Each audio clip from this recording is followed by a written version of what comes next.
Good afternoon. My name is Dr. Xolisile Khanyile. I am from the University of Zululand. And the article I have today is an examination of the rise of contract killing in South Africa, illegal, social, and ethical implications for justice. Introduction. In South Africa, violence, particularly assassinations or target killing, has become a tradable commodity through even though it constitutes a small percentage of the country's high murder rate, these killings have a significant social and political consequences. Political murders erode the criminal justice, worsening the intra-party tension and undermine the democracy and allow criminal elements to control lucrative industries like tobacco and transport. Targeted killings have spread to previous unaffected areas such as high education, the music industry, highlighted a case of the death of a vice chancellor, Sakele Bushungu's bodyguard, and rapper Kenan Forbes, aka. Incidents include um, include alleged murder of Professor Gregory Mawendo for exposing a PhD syndicate and the killing of corruption of the investigators and Benedict Sitole while probing a high-profile cases. In 2002, South Africa saw 141 assassinations, averaging two per week, with slightly lower numbers, but still alarming numbers in 2023. These killings often relate to organized crimes, the taxi industry, politics, policy, and personal disputes. The research highlights ethical operations challenges faced by the law enforcement and the judicial system, aiming to enhance justice to prevent targeted killing and improve public safety through preventative measures and legal reform. What is the historical context and historical context of crime and violence in South Africa?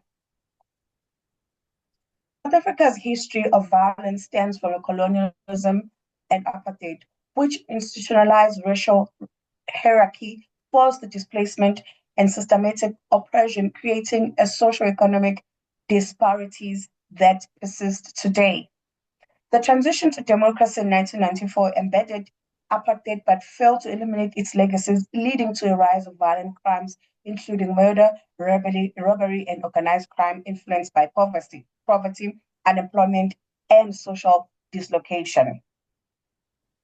The prevalence of contract killings reflects a broader societal dysfunction driven by political, economics, and social instability, a distrust in the justice system, and availability of firearms, highlighting a structural inequality and fragmentation. Crime and violence, include contract killings, remain a significant challenge in South Africa, demonstrating how historical injustices continue to shape the social, political, and legal landscape. What are the legal frameworks that exist in the South African legislation that address murder for hire, and how effective are they? South African law addresses murder for hire through various provisions on murder, conspiracy, and organized crimes, as outlined in the Criminal Law Amendment Act 105 of 1997 and the Prevention of Organized Crime, namely POCA. These laws impose severe penalties, including life imprisonment. POCA, POCA Section 2 specifically targets organized crime, organized nature of contract killings, which are often linked to criminal syndicates, industries like taxi sector, criminalizing involvement in conspiracies to commit such crimes. Investigating contract killings is hindered by the covert nature, the involvement of the multiple actors, and influence of the organized crime network, making it difficult to gather sufficient evidence to establish clear motive. Corruption within the law enforcement and intimidation of officials undermines the effort to prosecute the contract killings effectively, further complicating the legal process. To improve the enforcement of law, addressing contract killing in South Africa requires a stronger preventative measures, enhancing witness protection programs, and specialized training of law enforcement agencies to combat these crimes more effectively. So what are the causes of murder for hire? South Africa, South Africa's vast income disparities, with the richest 20% earning 70% of the national income, while the poorest 20% only earn the 2%, drives the frustration of hopelessness, pushing individuals towards crime as they perceive it as an escape from poverty. Over 55% of South Africa live below the poverty line, with an inadequate access to their basic needs like housing, water. Social, this socio-economic disadvantage makes the poor more susceptible to recruitment by the organized crime networks for activities like murder for hire. Organized crimes exploit economic desperation, offering financial incentive for the violent acts. This commodification of crime perpetuates a cycle where vulnerable individuals are drawn into crime enterprise to escape poverty. Despite initiatives like the Black Economic Empowerment Affirmative Action, economic exclusion, particularly amongst the Black South Africans, remains prevalent. This fosters conditions where contract killing are used as a means of financial advancement. High economic disparity correlates with increased violence crime rates, including contract killing. Addressing inequality, providing alternative economic opportunities is a critical breakthrough of poverty and crime. So now we're going to look at the different types of contract killings. Number one, some fall under organized crime-related killings. So in 2003, organized crime-related killings were accounted to 35% of assassination, with 46 cases involving only victims such as suspected drug dealers, gang members, law enforcement officers, business owners, and entertainment industry. And now, even in academic space, vice chancellors also becoming victims. People that are exposing syndicates of PhD in institutions are also becoming victims of such killings. Gauteng, in particular, Mamelodi saw a significant gang-related violence, including the Yugo Haram gang involvement in extortion in May 2003 mass shooting. Western Cape experienced gang conflict fueled by tourist disputes and arrest of high-profile gang leaders.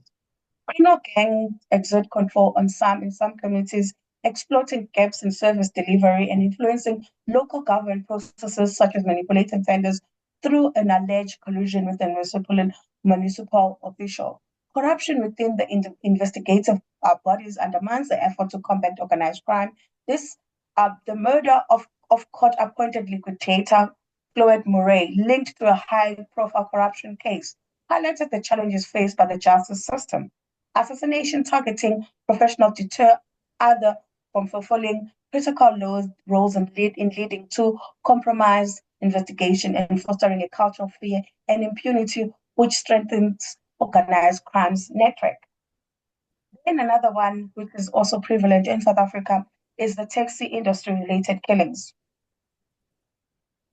In 2003, 34% of the targeted killings, 45 cases were linked to minibus taxi industry, driven by the disputes over routes and the competition between the taxi association, particularly in the Eastern Cape, which suppressed the previous hotspots like Gauteng.